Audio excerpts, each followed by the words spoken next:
Bueno, pues buenas tardes a esta primera sesión de seminario del Grupo de Investigación en Fenomenología de este nuevo curso.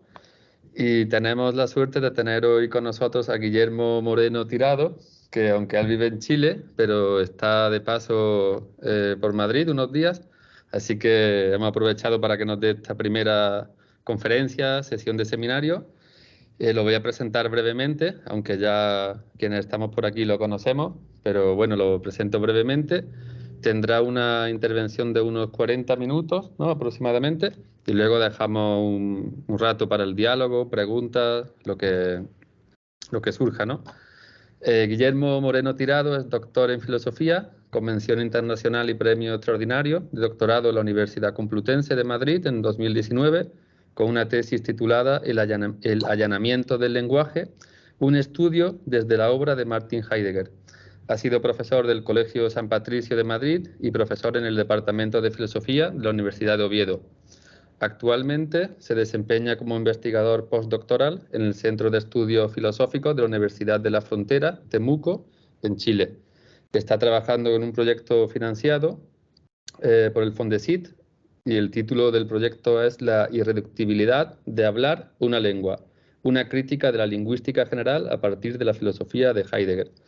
Sus líneas de investigación son la fenomenología hermenéutica, la teoría psicoanalítica, la historia de la filosofía y la literatura, la filosofía de la lingüística y la lingüística filosófica. En fin, tiene una serie de publicaciones recientes sobre estas temáticas, que si ponéis su nombre en Google, ¿no? Sale. Y nada, la conferencia, el título de hoy es Juegos de traducción, un marco hermenéutico. Así que muchas gracias, Guillermo, por estar con nosotros y tienes la palabra.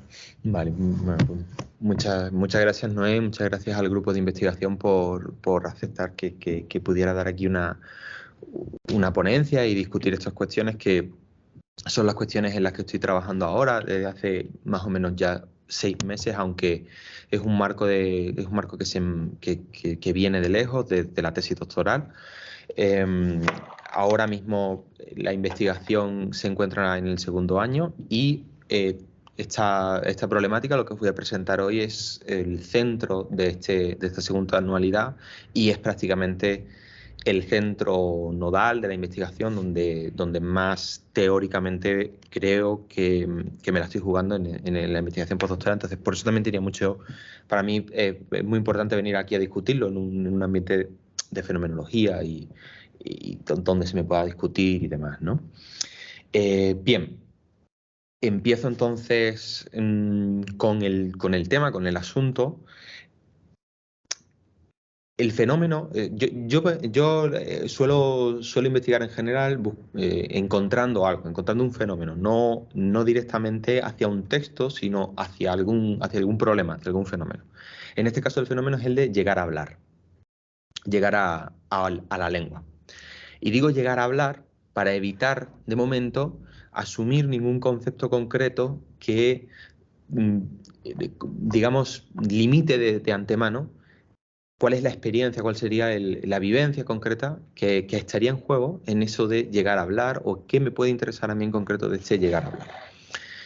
Y me interesa este fenómeno porque en él, o con él, se juega también gran parte de la problemática de qué es o en qué consiste el fenómeno del lenguaje. Esto han sido, este fenómeno del lenguaje, pues llevo ya un tiempo con él, y el llegar a hablar me ha parecido un punto muy central, que el modo de tratamiento que tiene está muy ligado a la experimentación científica, al tipo de estudios que se pueden hacer desde la psicología, desde la psicología evolutiva y también desde la lingüística, pero principalmente son estudios que tienen que ver con cuál es el proceso empírico por el cual ocurre que se pasa de un momento en el que hay una ausencia clara de conductas verbales y donde el tipo de conductas que se pueden reconocer en los infantes son todavía prelingüísticas radicalmente, es decir,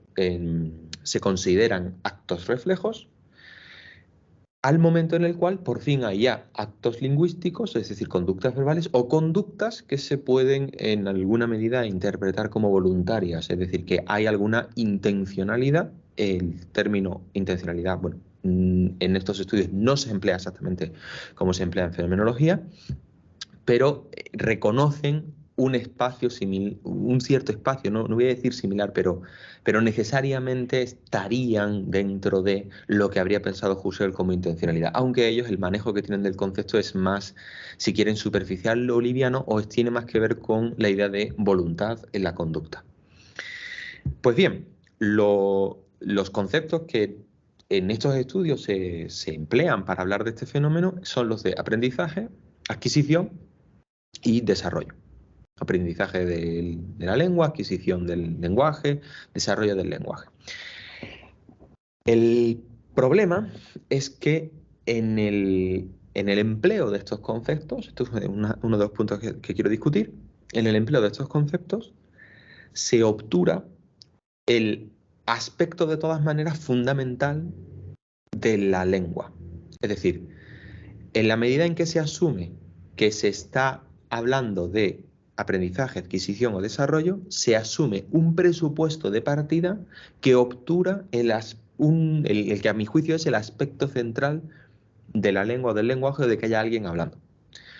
No es un aspecto que simplemente se pueda justificar como esencial o como central desde la fenomenología, sino que incluso hay estudios de lingüística, evidentemente que han leído tradición fenomenológica, que reconocen el tipo de aspecto esencial en este fenómeno como ese aspecto esencial. Y estoy hablando en concreto de la lingüística de Coserio. La lingüística de Coserio, y quien hace lingüística asumiendo o discutiendo con Coserio, una de las tesis de esa lingüística, es decir, de esa teoría que tiene pretensiones también científicas a pesar de todo, es que el lenguaje se caracteriza como una de las tesis centrales porque tiene finalidad significativa.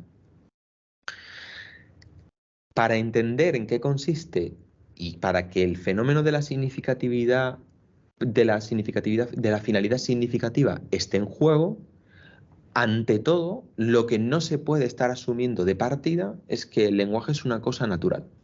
Es que el lenguaje es un objeto que se podría estudiar desde la ciencia natural. Esto tiene una discusión interna incluso con Coserio.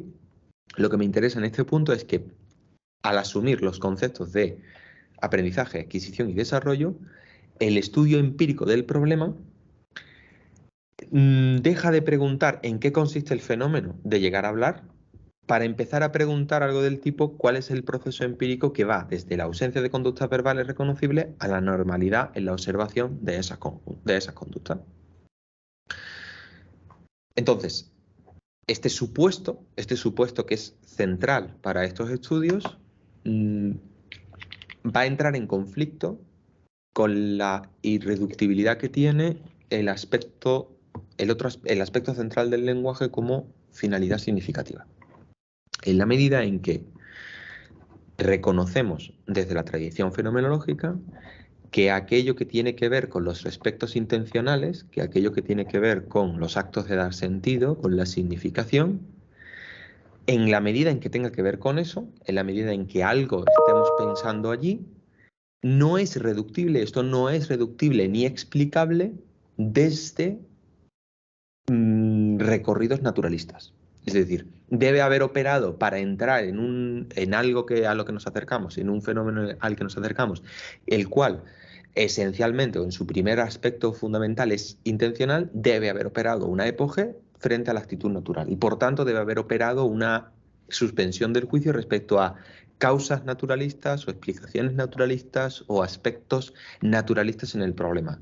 Esto evidentemente no los niega, no se trata de negar el proceso empírico implicado, sino de entender que ese proceso empírico implicado es ese proceso empírico, pero el fenómeno de llegar a hablar tiene más bien que ver, fundamentalmente, con que empiece a haber intencionalidad, con que empiece a haber alguna conducta de la que se pueda decir que hay una finalidad significativa en ella. Y esto, en principio, este paso, que es el paso central entre que yo tengo a un infante, a un bebé de 1 mes, 2 meses, que más o menos, incluso cuando los estudios empíricos reconocen que todavía no hay conductas intencionales o prístinamente intencionales, es decir, voluntarias, sino acciones reflejas, o sea, que las conductas del bebé en principio son actos reflejos que se podrían explicar determinísticamente desde un punto de vista fisiológico. Hay un paso entre ese momento al paso en el cual hay conductas voluntarias, es decir, que la pantomima del niño, el llanto, el gesto que hace o el sonido que emite tiene una voluntad o en ello hay un acto de dar sentido. En ello se podría reconocer lo que Husserl en la primera investigación lógica llamaría un acto de dar sentido. Pues bien, ese paso no es explicable o no parece ser coherentemente explicable simplemente asumiendo una continuidad observable empíricamente, porque es un salto a una zona de la experiencia humana, si lo queremos decir así, que exige, siquiera para verse, siquiera para empezar a describirse, para que se nos done de manera originaria la intuición, hacer apogeo de toda esa parte naturalista. Y por tanto, estos conceptos, en la medida en que su presupuesto es el lenguaje es una cosa natural, no acceden en principio a esta experiencia, a pesar de que dan cuenta perfectamente del proceso empírico hasta donde hemos sido capaces ahora mismo de llegar, de cómo y en qué tiempos, en qué cronología, pues un bebé ha adquirido una cantidad concreta de léxico en una lengua, ha adquirido la posibilidad de distinguir unos ciertos sonidos de otros, que son sonidos de esa lengua preferencialmente respecto a sonidos que son de otras lenguas, porque esas son las lenguas en las que están en ambiente, etc. Pues bien, este salto no lo explican. Ahora bien, y esto es interesante, los tres conceptos, aprendizaje, adquisición y desarrollo, sí se justifican en función de los hechos que tratan de observar. O sea, dicho de otro modo, las evidencias los datos que ofrece un estudio empírico en el que se dice hay aprendizaje de la lengua, hay aprendizaje de una lengua, se compadecen de utilizar ese concepto, es decir, ese concepto parece perfectamente útil respecto a cómo se está entendiendo el problema. Es decir, cuando yo me encuentro en un estudio aprendizaje, se está pensando en cómo hay un cierto proceso por parte del infante tal que termina por por entrar en un uso de lenguaje concreto. Y a esto lo podemos llamar aprendizaje y esto se compadece bastante bien de llamarlo aprendizaje, con otros aprendizajes que son similares a algo así como llegar a adquirir algún uso, llegar a estar en algún juego de lenguaje de manera consistente. Para otros respectos de estos problemas, como por ejemplo esto que acabo de decir, de que el infante llegue a ser capaz de distinguir ciertos fonemas que son concretos de la lengua a la que está siendo expuesto respecto de otros, el concepto de adquisición parece coherente, como parece coherente la idea de que el infante también va a adquirir en algún momento la suficiente fuerza como para sostenerse sobre sus piernas y caminar erguido. Se compadece este concepto de ese problema que parece poder conducirse a algo así como observaciones empíricas, es decir, observaciones que van a buscar la objetivación de variables, como por ejemplo cuántas palabras es ahora o utiliza ahora, o esto, ¿no? Distingue o no distingue preferencialmente unos fonos de otros fonos. Es decir, hay una acomodación del concepto con respecto a lo que se está observando. Y finalmente con el desarrollo pues ocurre algo similar. Si la idea es que en un principio se anda adquiriendo una serie de mecanismos de composición de oración, de reconocimiento de oración, etcétera, y es desde ese mecanismo que se construye algún otro, y esto luego es cuestionado internamente en nuestros estudios. Hay quien plantea que, bueno, que esto no es un proceso tan continuo, que se puede estudiar de esa manera tan, digamos, pues lineal, que a veces hay saltos, etcétera, pero parece que se compadece bastante bien la idea de hablar de un desarrollo, sobre todo porque esta palabra en concreto, pues hace pensar, y estos estudios se plantean de este modo, como una cuestión de la facultad de una mente o la facultad de una mente-cerebro, ¿no? De hecho, es la palabra que utiliza Chomsky y es la palabra que se emplea de manera más cómoda en el planteamiento cognitivo, porque en principio desde ese planteamiento pues, es ese concepto el que se compadece. Si se fijan, aprendizaje parece hablar del uso y tiene algo así como una implicación del agente, ¿no? El sujeto parece que debe hacer algo para aprender, como practicar o algo así. Adquisición queda como más autónomo, ¿no? Como algo mucho más pegado a lo fisiológico, a lo empírico, es decir, que tiene una suerte de automatismo o de pasividad. Y desarrollo es muchísimo más, ¿no? Desarrollo nos hace pensar en que uno desarrolla las gónadas, ¿no? Se desarrollan las gónadas, o se desarrollan los órganos sexuales, o se desarrolla el vello facial, o lo que sea. Eso nos hace pensar en estas ideas, de modo que, claro, y aquí está el problema, aplicado efectivamente a un fenómeno cuyo elemento sustancial es este de la finalidad significativa, pues este elemento ha quedado absolutamente ensombrecido, absolutamente quiero decir muy ensombrecido, precisamente porque los conceptos con los que se trata de atrapar el fenómeno nos dirigen a entender una experiencia que, bueno, se podría describir fenomenológicamente, pero que parece salir por fuera del problema fenomenológico. Y sin embargo, lo más sustancial, lo que efectivamente marca el cambio, lo que efectivamente te dice, he aquí alguien hablante, es que uno reconoce eso que desde la fenomenología se llama intencionalidad, respectos intencionales. Esto es lo que uno va a reconocer allí donde va a reconocer a un hablante. Y sin embargo, es esto justamente lo que queda ensombrecido por el aparato conceptual que se tiene a disposición para enfrentarse a este fenómeno. Frente a estos supuestos, tenemos desde la fenomenología otros supuestos, no simplemente las investigaciones lógicas de Husserl, pero también, por ejemplo, lo que diría un Heidegger acerca de en qué sentido la lengua implica un mundo. Voy a detenerme brevemente en esto porque es un poco el supuesto de fondo que está aquí, que tiene una implicación respecto a cómo se emplea la palabra lenguaje. Fijémonos en lo siguiente.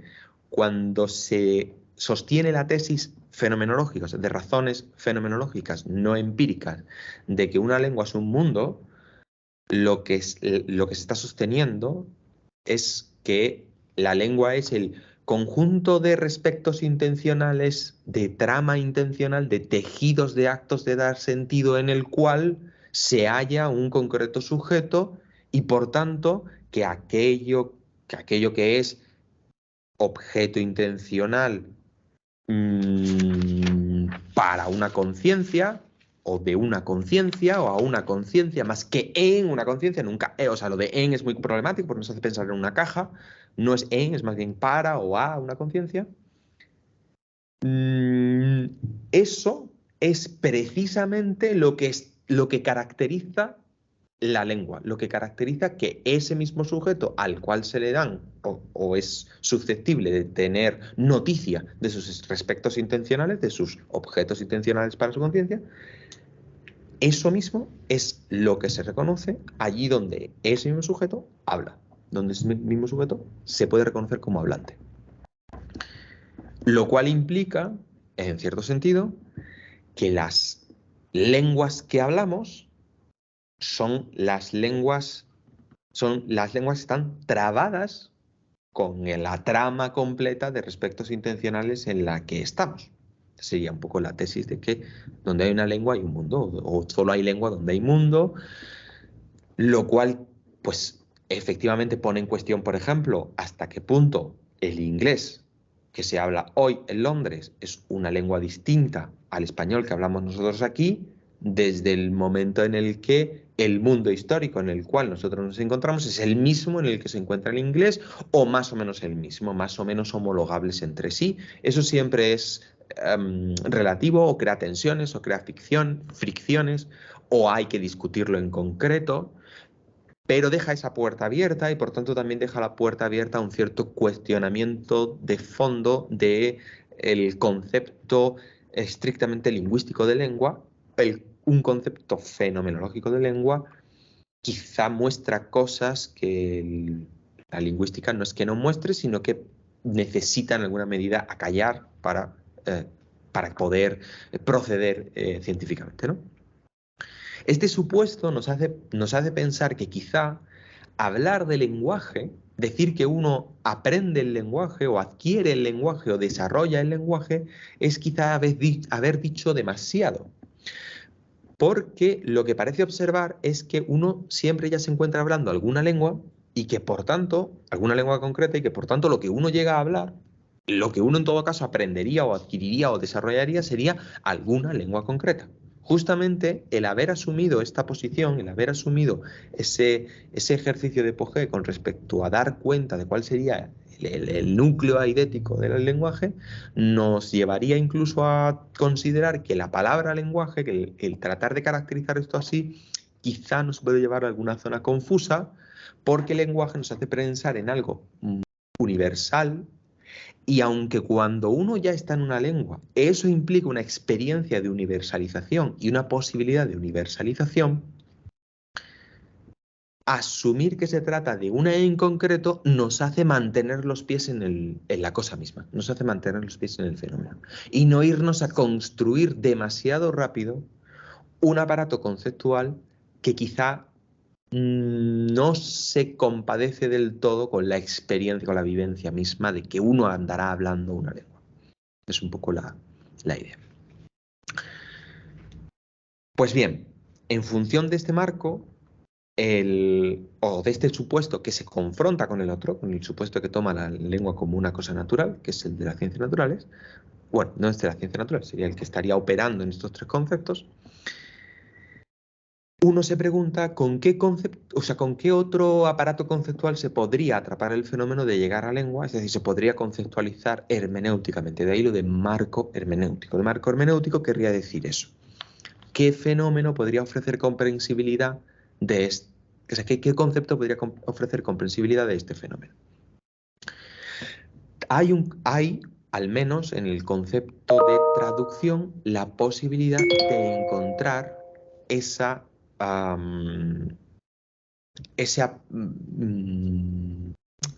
conceptualización que nos permitiría describir el fenómeno de llegar a hablar de un modo algo más pegado, digamos, a la experiencia misma que estamos teniendo y que no cayera en asumir al lenguaje como una cosa simplemente natural. ¿Por qué? Bueno, pues porque la idea de traducción se compadece bastante bien de que haya que salvar un salto. Y digo salvar, no superar, es decir, no simplemente integrar ese salto, sino salvarlo, lo cual implica que ha tenido lugar un salto, que ha tenido lugar una discontinuidad, que no va a ser reintegrable en una continuidad, que es lo que en principio parecería plantear el proceso empírico perfectamente descriptible. Bueno, no, aquí estamos reconociendo un salto, en la medida en que estamos reconociendo un salto, estamos reconociendo que habrá que salvarlo, que habrá que hacer algo con él. O que se estará haciendo algo con él, que se habrá hecho algo con él en la medida en que se llegue a hablar la lengua. Esto que parece que se puede emplear con la idea de traducción nos hace pensar, me hace a mí pensar, digamos, que este fenómeno de llegar a hablar no es tanto un aprendizaje, no es una adquisición, no es un desarrollo, sino que es un ser traducido a lengua. Esta es la idea. Bien, pero ¿cómo tiene lugar? ¿Pero cómo se observaría? ¿Y qué elemento, algún elemento más haría falta para observarlo del todo? Bien, lo que se observaría, yo pienso que se puede compadecer quizá bastante de la idea que utiliza Wittgenstein de juego del lenguaje. Es decir, debe ocurrir algo similar, debe ocurrir algo así, como lo que Wittgenstein describe como un juego de lenguaje. O sea, debe haber algo así como un tipo de práctica o de uso más o menos, en el que más o menos debe haber algo así como el seguimiento de una regla que no es explícita, que no hace falta que alguien la escriba, que se parece mucho a eso de que uno pueda mover una pieza de ajedrez, mover un peón, por ejemplo, y al mover un peón uno sigue una regla, pero no está dicho que yo tenga que mover ni yo estoy siguiendo unas instrucciones, sino que se parece más bien a que efectivamente hay algo de fondo que opera, que reconozco implícitamente y que me comporto de manera coherente con respecto a ello. Y esto es un poco lo que queremos decir cuando decimos hay un juego de lenguaje, pero que sea justamente algo así como el juego que empieza a permitir que haya juegos de lenguaje.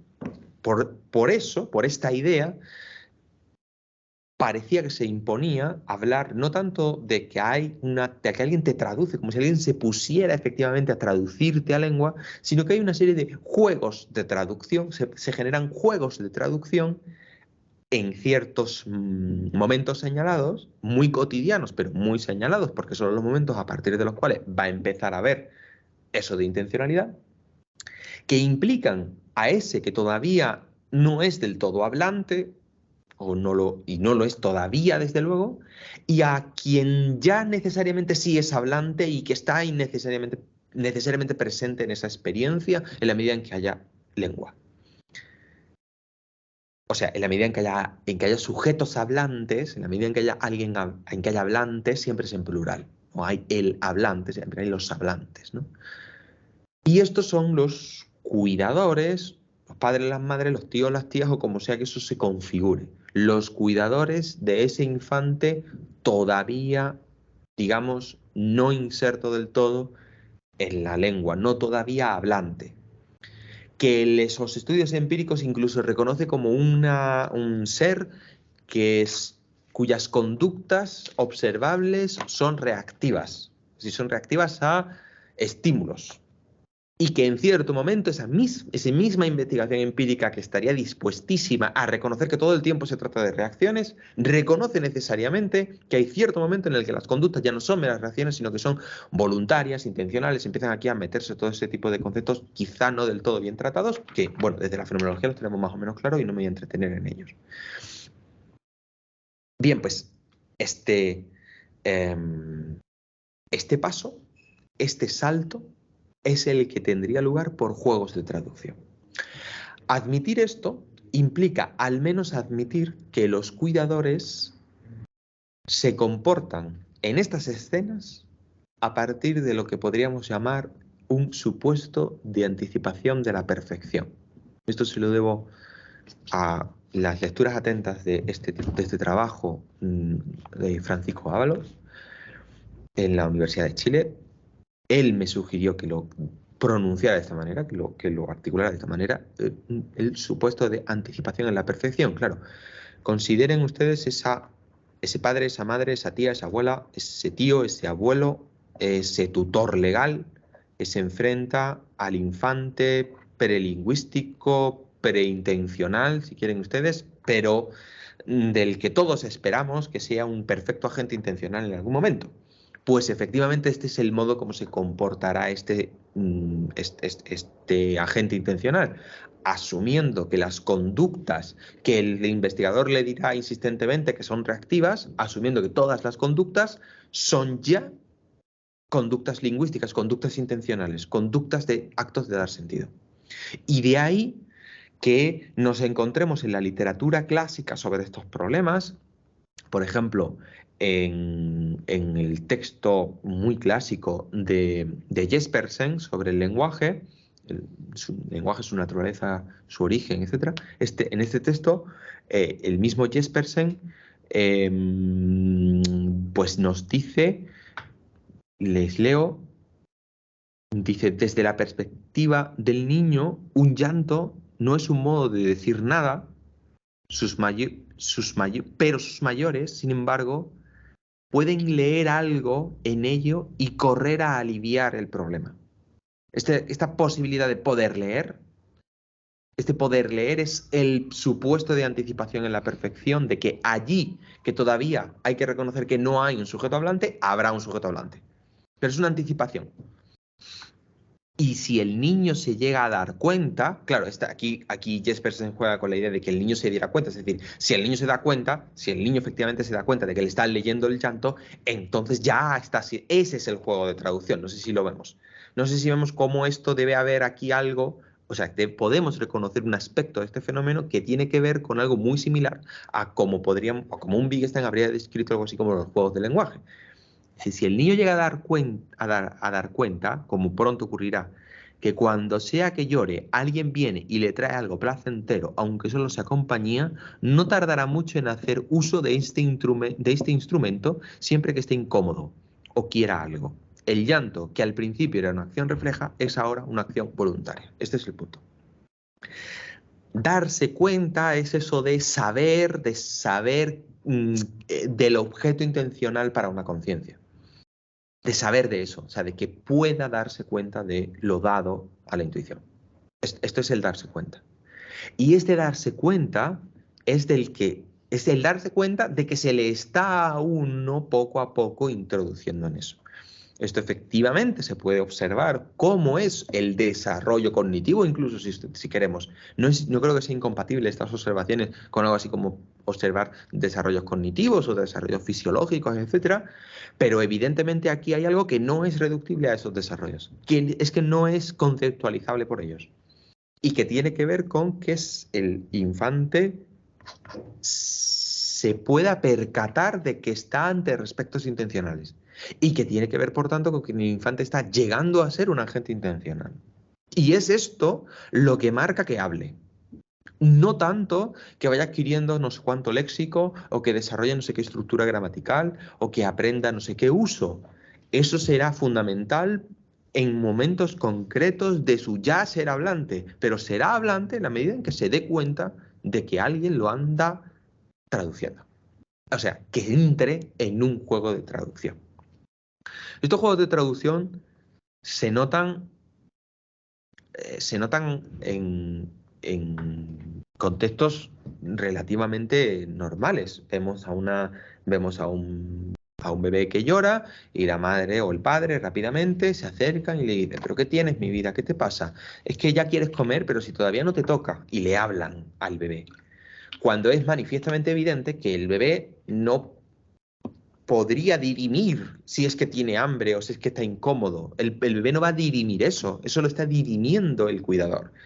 Y ese dirimir del cuidador quiere decir que el cuidador está haciendo un proceso por el cual, o sea, está anticipando que efectivamente el niño será capaz de dirimir. ¿Y qué implica que haga esto? ¿Cómo opera este juego? Bueno, pues aquí debe operar algo similar, algo así como lo siguiente. En la vivencia del cuidador, dense cuenta que acabo de trasladar el foco desde el infante al cuidador, y esto es relevante para lo que estoy intentando contar. En la vivencia del cuidador, el referente, digamos, el acto de completitud objetiva que daría cuenta del acto de dar sentido que acaba de producir el niño, como un llanto o una pantomima o unos sonidos tipo el referente de eso, el objeto al que quiere que la atención sea dirigido en función de que ha llevado a cabo una expresión de sus vivencias, digamos, no es escrutable por los cuidadores, porque todavía no hay manera siquiera de que ese infante sea capaz de efectivamente hacer esa referencia. Todavía no puede. Todavía no está en esas. Para cuando pueda, ya se ha producido algún juego de traducción en función del cual han sido los cuidadores los que han construido anticipadamente ese referente. Y esta construcción del referente es fundamental, es decir, tampoco es que esto haya que evitarlo en ningún caso, es decir, si esto no lo hace el cuidador, pues simplemente se producen trastornos específicos del lenguaje y en fin, y más problemas, ¿no? Pero el cuidador ha puesto él el referente y en este sentido ha empezado a trasladar al infante a lengua, es decir, a respectos intencionales. La idea de traslación es precisamente la que me ha llevado, o la que me lleva a decir que estos son juegos de traducción. Es decir, son juegos de traslados de sentidos. Porque si se dan cuenta, lo que está en juego es no tanto unas concretas estructuras lingüísticas ya acabadas, o un problema de que yo me encuentro con un texto en una lengua y voy a escribir un texto en otra lengua, sino que es un problema precisamente central de la traslación de un sentido que en principio se habría presupuesto, o sea, que en principio no estaba ahí, y ahora sí está. Y ahora se empieza a poner. Este es el punto, ¿no? Por eso habría yo terminado diciendo que estos son juegos de traducción. Estos juegos de traducción, también la gracia es que permiten pensar lo siguiente. Permiten pensar que uno, y esto es algo que de lo que tampoco dan cuenta bien los otros conceptos, y por eso fenomenológicamente parece que se impone más bien que decir, por ejemplo, juegos de aprendizaje, o juegos de adquisición, juegos de desarrollo, y haber elaborado esto mismo, pero empleando esos otros conceptos y descentrándolos o deconstruyéndolos desde los conceptos científicos. Bueno, pues no valdrían porque precisamente este empleo, este uso de la traducción, de hablar de juegos de traducción, permite dar cuenta de vivencias que sí podemos reconocer como hablantes que han ido llegando progresivamente a la lengua y que reconocen deberíamos ser capaces de reconocer que todavía no hemos llegado del todo. Es decir, este marco hermenéutico para enfrentarse a este fenómeno también permite, por ejemplo, explicar en qué sentido uno tiene constantemente vivencias de su todavía no hablar bien la lengua que habla. Vivencias de insuficiencia o inadecuación de las palabras usadas, vivencias de malentendidos, es decir, de que nos hemos malentendido, incluso con nosotros mismos, vivencias de que se ha dicho más de lo que se quiso decir, vivencias de que se ha escuchado más de lo que se le han dicho, vivencia de palabras marcadas que arrastran consigo experiencias mucho más complejas y que solamente son articulables en función de entender que lo que está en juego ahí es intencionalidad. Esta idea de juegos de traducción permite decir que uno no ha terminado nunca de haber sido traducido a lengua, porque su empezar a ser traducido tampoco es datable empíricamente, sino que eso es lo que siempre ya ha andado teniendo lugar en la medida en que uno no nace en el bosque, sino que nace en el seno de algún mundo que ya anda teniendo lugar al lado de agentes intencionales que ya andan envueltos completamente en la intencionalidad y completamente en alguna lengua, es decir, completamente hablando una lengua. Y por eso parece que esta conceptualización permite hacerse mejor con el fenómeno. Porque si bien es muy difícil considerar cuáles puedan ser las vivencias del infante en esos primeros momentos de la traducción, dado que un infante no puede dar cuenta de eso en primera persona y es impepinable que efectivamente no tenemos recuerdos de esos momentos, sí podemos rastrear qué pueden ser esos momentos allí donde cuando nosotros decimos algo no se nos entiende. Allí cuando nos dicen algo y entendemos más de lo que se nos ha dicho, o no entendemos lo que se nos ha dicho, o ciertas palabras nos arrastran experiencias, como si una traducción siempre ya estuviese en juego y por tanto siempre estuviésemos en ese problema de qué pasa a la otra lengua y qué se queda en la lengua de partida, es decir, qué resto de intraducibilidad anda insistiendo en la traducción. Ojo que la intraducibilidad no quiere decir que no se traduzca, quiere decir que lo que se traduce y se abandona a pesar de que no te satisface la traducción que has elaborado. Y esto parece que permite efectivamente observar más vivencia. En fin, esto puede llevar a ciertas conclusiones. Esto era un poco lo que quería plantear. Lo podemos más o menos dejar aquí. Y si hay alguna pregunta, pues a partir de aquí podemos empezar a discutir. Así que nada más. Vale,